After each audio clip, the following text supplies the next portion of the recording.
রায় প্রস্তুত না হওয়ায় চানখারপুলের শহীদ আনাস সহ ৬ জনকে হত্যা মামলার রায় হবে না আজ। মঙ্গলবার আন্তর্জাতিক অপরাধ ট্রাইব্যুনাল ১ এর চেয়ারম্যান বিচারপতি মোহাম্মদ গোলাম মর্তুজা মজুমদারের নেতৃত্বাধীন ৩ সদস্যের বিচারিক প্যানেলে এ রায় ঘোষণা করার কথা থাকলেও অনিবার্য কারণবশত এ রায় স্থগিত করেছেন আদালত। এর আগে রায় ঘিরে এ মামলায় অভিযুক্ত শাহবাগ থানার সাবেক ওসি মোহাম্মদ আরশেদ হোসেন, কনস্টেবল মোহাম্মদ সুজুর মিয়া, মোহাম্মদ ইমাজ হোসেন ইমন ও মোহাম্মদ নাসিরুল ইসলামকে ট্রাইব্যুনালে হাজির করা হয়। রায় শুনতে এদিন আদালতে উপস্থিত হয় শহীদ পরিবারের সদস্যরা। নাশকতা ঠেকাতে জোরদার করা হয় আদালত প্রাঙ্গণের নিরাপত্তা ব্যবস্থা।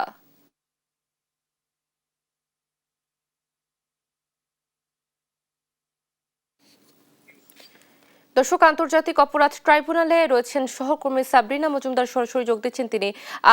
সাবরিনা, রায়টি তো আসলে পিছিয়ে গেল অনিবার্য কারণবশত, তবে রায় পেছানোর কারণ হিসেবে ট্রাইব্যুনালের আইনজীবীরা কি বলছেন জানাবেন।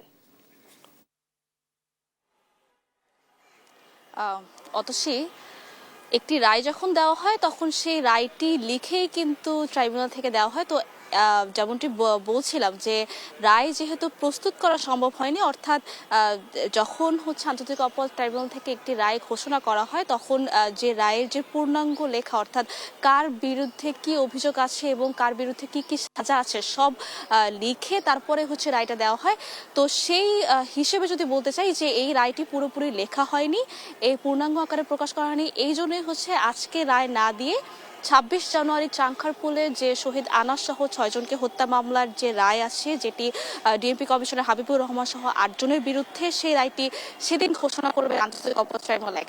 তবে যদি বলতে চাই যে সকালবেলায় আমি যখন এখানে এসেছি তখন দেখতে পেয়েছি যে এই মামলার যেহেতু ৪ জন গ্রেফতার আসামি আছেন, অর্থাৎ ইমাজ হোসেন কনস্টেবল, নাসিরুল ইসলাম, এরপর সাবেক যে ওসি আরশাদ হোসেন, তাদের ৪ জনকে আন্তর্জাতিক অপরাধ ট্রাইব্যুনালে হাজির করা হয়েছে এবং পলাতক আসামিদের কিন্তু এই মামলায় কিন্তু পলাতক আসামিরাও রয়েছেন।